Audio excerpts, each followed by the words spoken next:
Welcome, ladies and gentlemen. It's been a unique day. I'm here with Sean. Hello. This did not go like I had planned out, but it's okay. We're gonna do a little different today. We're gonna talk about just kind of miscellaneous things that we've seen, the current events, and both local and not. Speaking of local,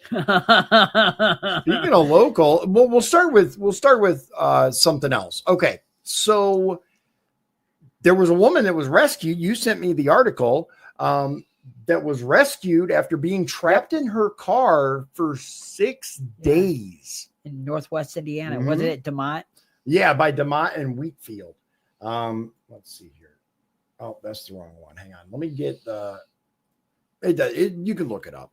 I was going to pull up the article, but we're just going to discuss. If you guys want to look up the articles, you're more than welcome to. I'll post it later.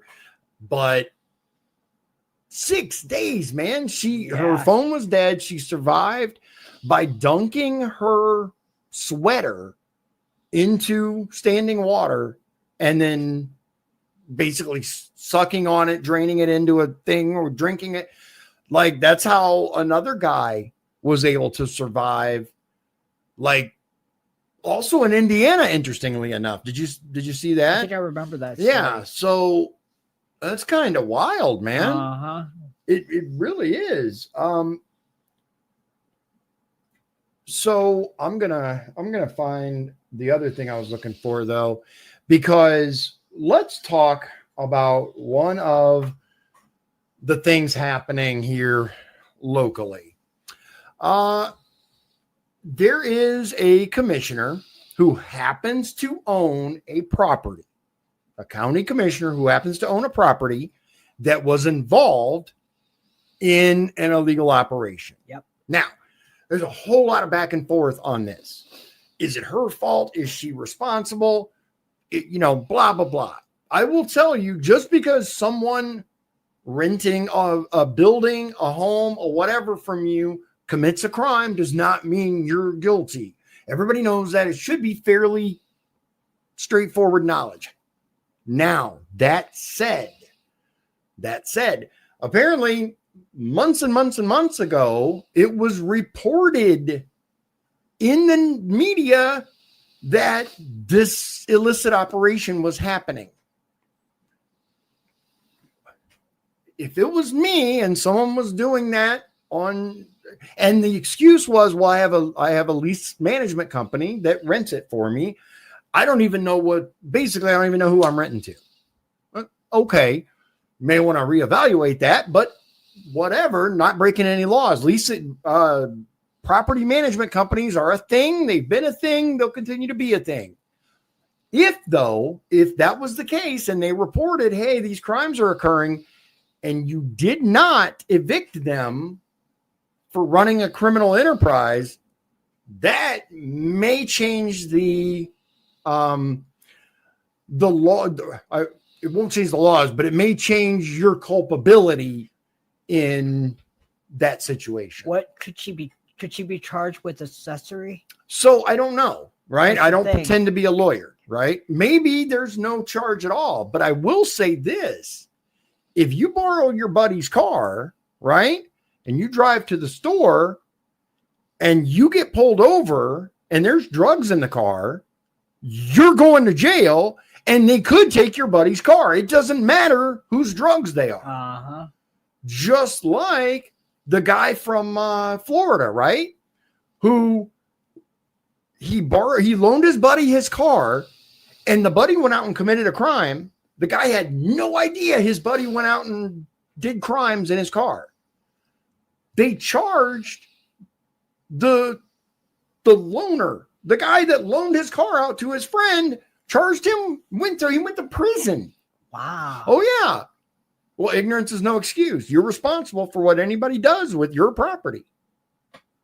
So I'm just saying, and I will say this, right? You guys know, if you've been following the page for any amount of time, you know I'm not a fan of this particular LaPorte County Commissioner. I think they're evil. But initially, when this was first reported, I even said, if you don't know this is happening, it's kind of hard to go, hey, shoulda, woulda, coulda, right? Okay. But at this juncture, by now, I would have expected eviction. Yeah. I'm just saying. So, but I don't know. It'll be interesting. It will be interesting. We're going to pay very close attention to how this unfolds and see what happens. For those of you who don't know, let's see here. Okay, I don't know. Blah, blah, blah. Let's see if I can find it. I know I'm not digging through all that. Okay. Anyway, while I'm digging into this,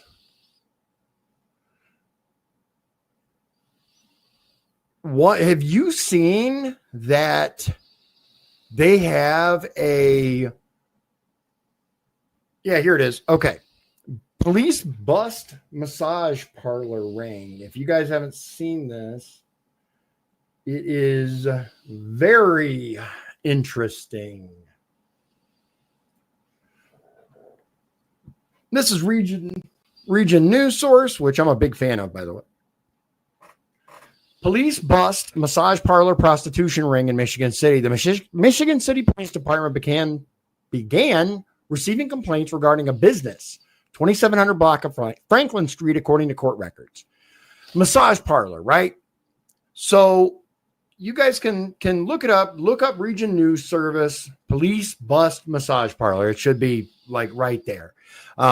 So here's the problem is it says here, during January and February of 2025, the LaPorte County Drug Task Force began investigating and conducting surveillance of the alleged business. As a result of the investigation, the detectives obtained information from a source that this business operates as a massage parlor, but also puts out advertising for,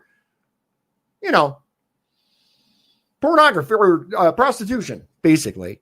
This advertisement was seen on skipthegames.com. Additionally, the investigation discovered that patrons would get a massage and pay for it using cash, then at the conclusion offer a tip that varied in amount, but would ultimately be negotiated in exchange for nookie. These acts ranged from manual stipulation to full-on. On March 10th, 2025, an undercover officer arrived, etc., and it goes into the details. The suspects are currently lodged in the LaPorte County Jail. So we have seen a number of people, at least I've seen a number of people online either saying, well, she should be charged, this person and this person and this person, but maybe they're the victims of human trafficking because that does happen fairly frequently. So maybe we shouldn't charge them. And my response to that was, I think everyone initially needs to be charged. Yeah. Anyone involved needs to be charged. And then if they're willing to be honest about it and all that, then that's something else.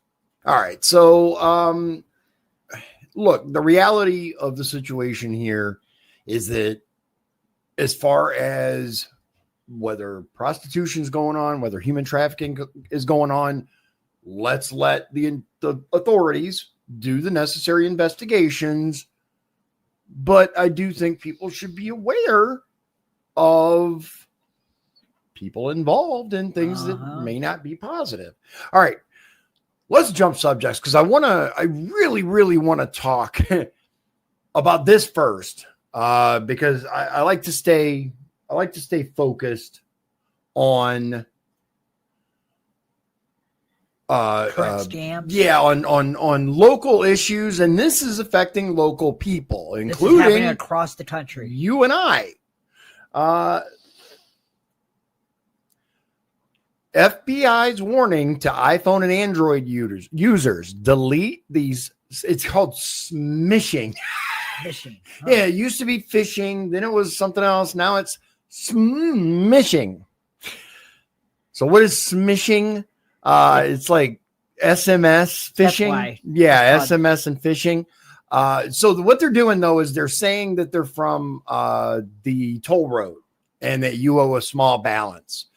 New York Post. And that your license will be suspended if this is not taken care of. Right. I knew it was a fake once I got it. Yeah, it's a scam. And if you think there may be something to it, if you think, I did go through the toll road and I forgot to check, go to the website of the company itself, right? Whether it's EasyPass, whether it's iPass, whether it's whatever, there's a bunch of different ones.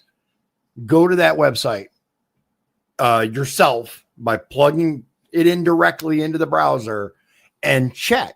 Go ahead. And I just wanted to let people know that according to this, and it's probably right, that the Indiana toll road does not send text messages to there you go, asking for payment for any reason. Yeah, the Indiana toll road does not send text messages. And I imagine probably most state toll roads don't. Yeah, I'm imagining it as well, but I will say it can look.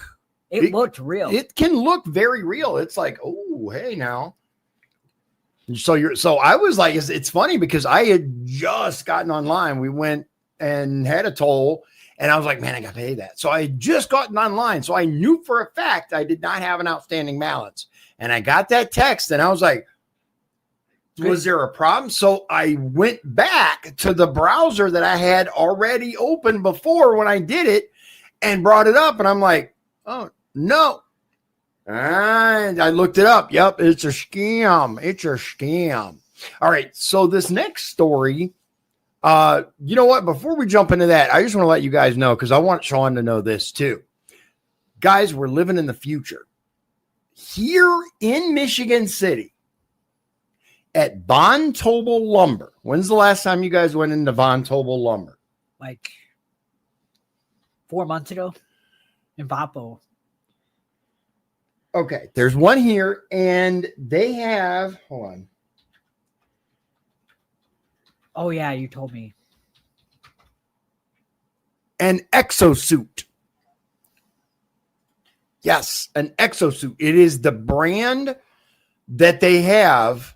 I forget what their brand is. It's like something tool. Anyway, there it is, tools. It is Festool. Okay. I want to show you guys because this is wild. It is absolutely wild. Let's see if they here. Now that I know the name, here, let's do this.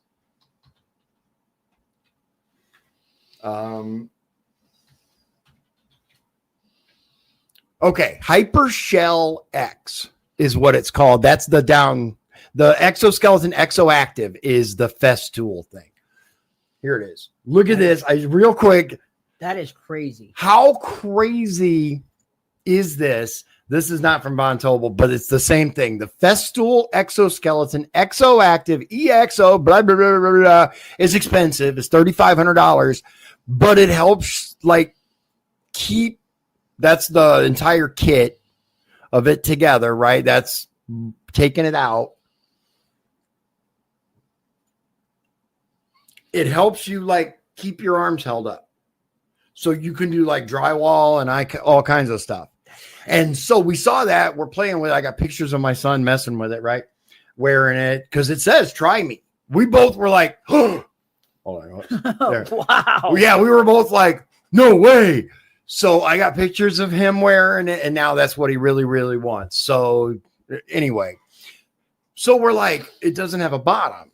We found out the bottom one's a thing too, and we're pretty sure you can wear both of these. Wow. And then you have a full-on exoskeleton. The HyperX Active is the lower part, and apparently this dude ran 40 miles in one. Yeah, wild. Anyway, okay, this is the thing that I want to talk about. Sean sent me this. And I got it from my brother. Which he got from his brother. This is Blaze Media. Auto pen used on official documents throughout Biden presidency, including on pardons while he was vacationing. All those should, if they found out that this happened, they should all be voided. Everything. Absolutely. And then I have a Absolutely. Facebook friend who was trying to say that, well, they do this all the time in Congress, but that's a little bit different because he's the executive. He's the one who, Congress, it's not really law binding anyway. I mean, like, you know what I'm saying? It's not binding. Yeah. These are not legal binding actions. Like if they have the congressman's signature stamp, those are different. Just like at county commissioner, they have stamps, right? That's different. That's different than having an auto pen or a stamp and giving authorization. Should never do that. No, the president or governor, the executive branch should really, the commissioner shouldn't have it either, as far as I'm concerned. Are they an executive? They're the executive branch, yes. But if you guys want the whole story, look it up. Now, here's the interesting part about that. Auto pen, right? So somebody, and you guys can dig into the story. I recommend you do. By all means, look it up. But we have an auto pen. In other words, someone signing Biden's signature that isn't Biden. So if that was fake, what else about the whole thing was fake?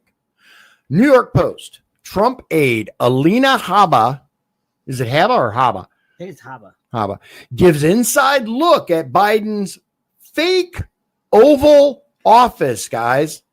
30-second video. Should we play it or? I think we all right, here we go. Throw the old earbuds on and take a look at this. This is insane. Absolutely insane. Oh, I just finished a show. Sorry, here we go. You guys, I just finished a show. Look at the room that they put me in. Look at this. We're in Biden's fake Oval Office, everybody. And I've actually figured this out. I now know why. I now get it. Turn the camera around. There is a screen, teleprompter to the face. All I can say is the last administration was a disgrace. It really was a disgrace. It really was. Who was running the, you know what? They need to do a congressional investigations on who was really running the country. That I could not agree more. Wow. This is something that is unprecedented. Yeah. I mean, we've heard that term so many times. An unprecedented assault on our democracy, an unprecedented it kind of happened under FDR's presidency too, but with it, didn't his wife run stuff for a while? Yeah. So, but with this, it's a little bit different because I think it was maybe the whole term under Biden. I think so too. Yeah. This is crazy. It's nuts. It's absolutely nuts. So it's going to be interesting to see how this shakes out. I would love to have an actual nonpartisan investigation into this. Happen, but it's not going to happen. It would be nice. But it would be nice to genuinely, and that's something that we were talking about actually while we had dinner. We had a little snacky poo, right? And we watched a couple of things. And one of the things that we watched were basically how the left was going nuts about Trump. And you go back, though, to 2010, and they're talking about the very same things that Elon Musk are doing now, right? And then you had another example of somebody saying that Elon Musk is using or used Starlink satellites to change the vote over certain states. Now, here's the problem with that, right? You can't have it both ways. Either we have the most secure elections in history, or they're hackable. And if they're hackable, then 2020, I'm just saying, right? Either Trump won, Biden was inaugurated, Trump won, or it's all suspect. You can't have it both ways. It's just not possible. We can't have no fraud when your guy wins. Yeah. And fraud when Trump wins. It doesn't work that way. It's a joke. It's an absolute joke. And I'm going to be watching, and there's a lot to keep track of, guys. That's one reason why I try to do these videos, and I appreciate Sean and his time. And there's a lot to keep track of. There is. But I urge everyone to pay attention to what's coming out with these investigations. Did you see apparently Kash Patel charged these soldiers with spying? Really? Yeah, let me find that. Not heard that real quick, because let me see.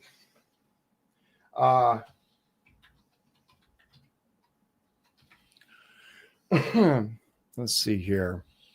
There's so much stuff going on. It's hard to keep track of everything. You're right. Yeah, do you see it? Okay, yeah, this was 6 days ago. Yeah, according to this. Yeah. it's a little is bit this the different one? I got. But it might be the same. FBI arrests 2 active, a retired U.S. Army.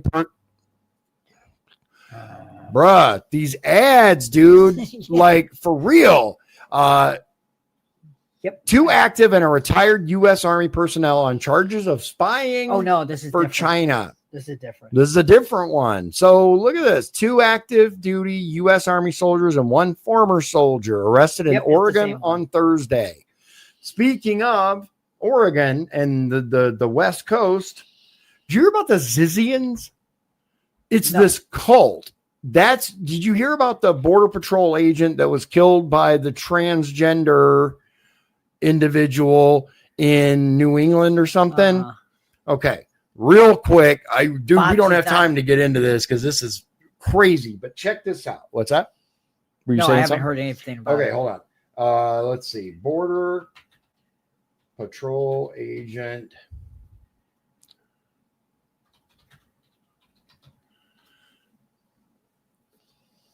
Let's see here. Killed in Vermont. Okay, so this was January 22nd, right? Whoa. He worked at the Pentagon during 9/11.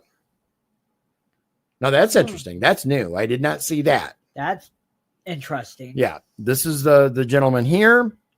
But there's some people who survived in the Pentagon. Oh, sure. He worked security duty at the Pentagon during the September 11th attacks. Okay, here's the point. It's fatally shot in Vermont near Canada, right?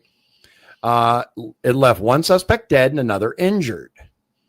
So it says here, a German national in the country on what the FBI called a current visa was killed, and an injured suspect was taken into custody and being treated at a local hospital. Okay, blah, blah, blah. Who were these people? Check this out.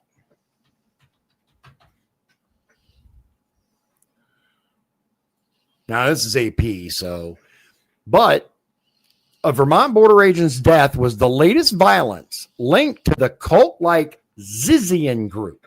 I have never heard of them. Zizian group, okay? Apparently, there are, and apparently they shot the landlord. It's nuts. There's a whole bunch of stuff going on with this, and I think we should do like a full video on it because there's so much happening with this. But these are who we're dealing with. This is crazy. The combination of images from top left shows 2019 Sonoma County Sheriff's Office booking mugshots of Jack LaSota, Alexander Letham, Emma Borhanian, and at bottom left, Gwen Danielson, court appearance of Maximilian Snyder, and a Newport City Inn surveillance video image of Teresa Youngblood. Associates of LaSota, also known as Ziz. That was the, the boss of the cult. Who is Ziz? That's Ziz. That is Ziz. There's a lot going on. There's a lot going on. I missed that. Yeah. So we're gonna do a full deep dive, I think, into this, because I think there's a lot to uncover here. I've learned a great deal about what's going on with this whole thing, and it's disturbing. We should do a deep dive. Yeah, we'll do a deep dive on it. Anything else you want to add, Sean? All right, guys. As always, I really, really appreciate your time. If you guys want to help the channel out, visit our Patreon. Or if you don't want to give me any money, which I don't blame you, I get it. It really helps by clicking like, subscribe, and share. Share the videos if they help you at all. I'm not sure what the upcoming schedule is going to be like. I'm still working on a project that hopefully will be drawn to a close soon, and then I'll have a lot more time. But until then, God bless you, God bless Indiana, and God bless the United States of America. Hope you have a wonderful evening, and we'll see you again.